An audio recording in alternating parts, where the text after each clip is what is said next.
The NBA is not ready for year two Victor Wembenyama. This man is about to terrorize the league. He no longer has Jeremy Sohan and Trey Jones as his point guards. He got two upgrades in the offseason, and he has a breakout year incoming, even though he already averaged 21 and 10 as a rookie. This dude, Victor Wembenyama, is about to break the NBA. He should be an MVP candidate, in my opinion, next season. I expect him to go for like 28, 13 and 5 blocks. That would be a solid year for him next year, in my opinion. He should have been Defensive Player of the Year this year, but he still put up 21.4 points per game, almost 11 rebounds, 4 assists, and 3.6 blocks per game as a rookie. I mean, watch this play right here. He is about to just bully the 3-time MVP and a top 10 center of all time in Nikola Jokic. Made him look stupid. That was too easy for Wemby right there. 47% shooting from the field, 33% from three,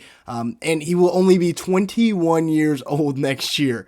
That is insanity. Now, we have some new footage of him hooping with the French national team, and he's got some clamps. Between him and Gobert, Turkey shot 1 for 25 at the rim in their qualifying game, or maybe this was just an exhibition. Either way, the French front court is looking very, very scary. But watch Wembenyama right here on this play. I know it's Turkey, so take it with a grain of salt, but still, his ability to get up, hedge this screen, and then just pick the point guard's pocket and go the other way, and then make a heck of a pass for an easy layup. Not much effort right there from Turkey, but this dude Vic is insane. An 8-foot wingspan, that is just ridiculous. He can just stick his hand up and take the ball. Give me those right there. You're not shooting over him. Good luck. Now, he has been catching a lot of lobs from these French guards, and with Chris Paul, he should probably catch about 10 lobs per game. CP3 is going to make his life so easy. Wemby right there with the dunk. Here, a little pick and roll for the lob up top on his head. Again, he no longer has Trey Jones and Jeremy Sohan as his point guard throwing him lobs. Even Nick Batum right here, just throw it up, he'll go get it. That's a reverse dunk. Again, I know he's playing Turkey. The guy should have just laid that one in. But still, nice lob right there. That's what Chris Paul is going to look like next year. Just feeding this man lobs, and it's going to be showtime on the other end.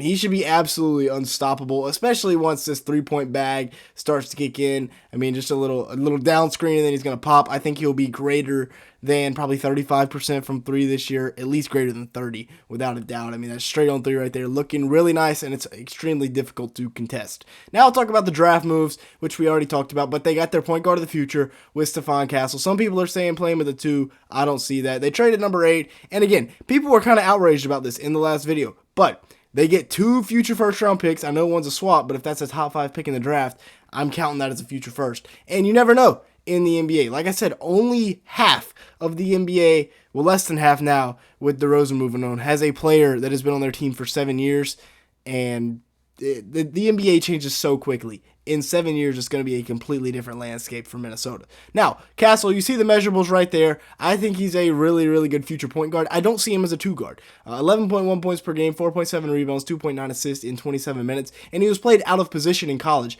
which is what led to some of his not being able to reach his full potential.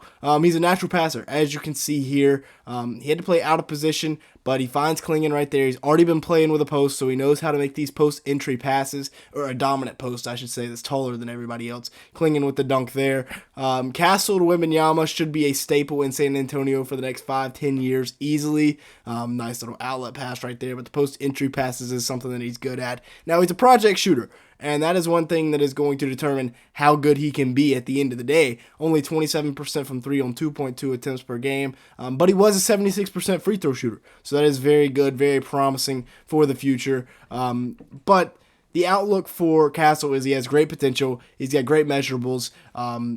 Extremely athletic. He's going to be a long-term point of attack defender for sure. Heading up this defense, you got Castle, you got Vassell, you got Wemby. That's a nice 3-headed monster. But the point guard of the now is going to be Chris Paul, and he is going to be setting this man Wembenyama up with looks all day long. Another underrated part of this is, yes, he's going to be able to mentor Castle. He's going to be able to feed Wemby, but he's also going to help Devin Vassell out a lot as well.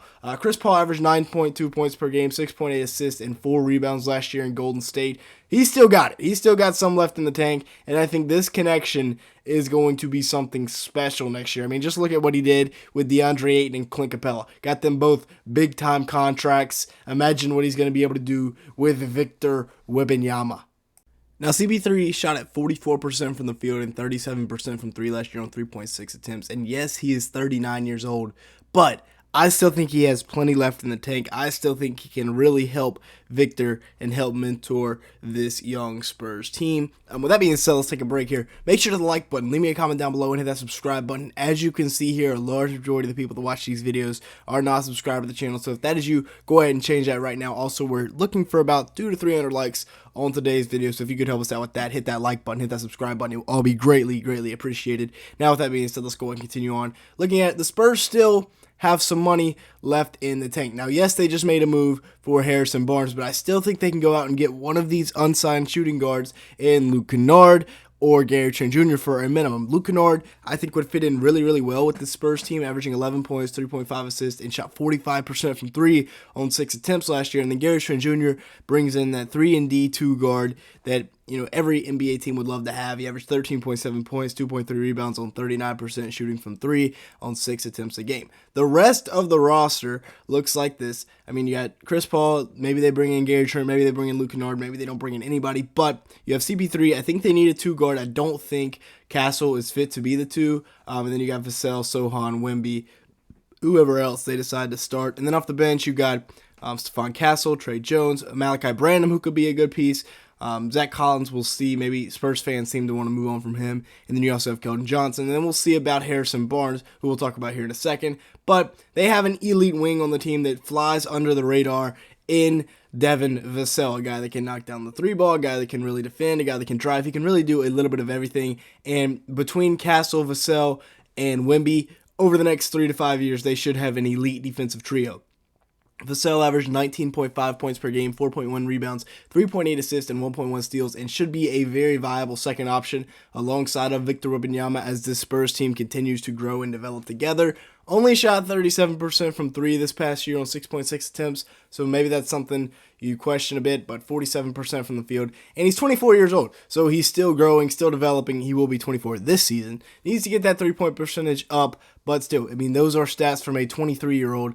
Very good numbers. Now, the new addition that they just added via the DeMar DeRozan trade, Harrison Barnes, a veteran wing that can shoot. He provides a good veteran presence. I love this move for the Spurs. I love their entire offseason, bringing in a couple veterans that know what it takes to win. Maybe Chris Paul, hasn't won on the highest stage yet. Harrison Barnes has 12 points per game, 3 boards, 1.2 assists, 29 minutes per game for Barnes last year, and he shot 39% from 3 on 5 attempts. So maybe this is a move, they're trying to bring in to win. Maybe you play Vassell at the 2 now, and you have Barnes at the 3. I don't know what they decide to do. Y'all let me know your thoughts down in the comment section below, though. With that being said, that's going to be it for today's video. Thank you so much for watching. Make sure to hit the like button and leave me a comment down below if you did enjoy at any point. We're trying to hit, like I said, 200 likes on today's video. If we could do that, it'd be greatly appreciated. And with all that being said, thank you so much for watching today's video.